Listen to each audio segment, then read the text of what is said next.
Battery മാറ്റാനായി നൽകിയ mobile phone കത്തി.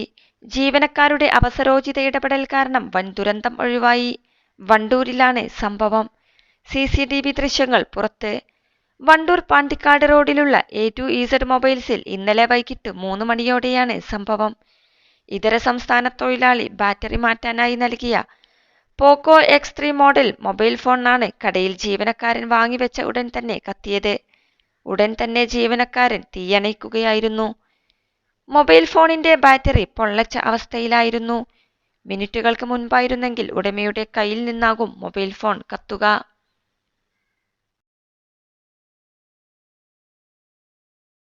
+2 degree കഴിഞ്ഞവർക്ക് വേൾഡ്സ് ഫസ്റ്റ് AR/VR ക്ലാസ് റൂമിലൂടെ സ്മാർട്ട് ഫോൺ എഞ്ചിനീയർ ആവാം. കൂടുതൽ അറിയാൻ വിളിക്കൂ ബ്രിഡ്കോ ആൻഡ് ബ്രിഡ്കോ.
ലക്ഷത്തോളം സന്തുഷ്ടരായ ഉപഭോക്താക്കളും 2 ലക്ഷത്തോളം തിമിര ശസ്ത്രക്രിയകളും പൂർത്തിയാക്കിയ മലബാറിലെ ഏക കണ്ണാശുപത്രി ആൻസലാമ ഹൈ ഹോസ്പിറ്റൽ റോഡ് പെരിന്തൽമണ്ണ.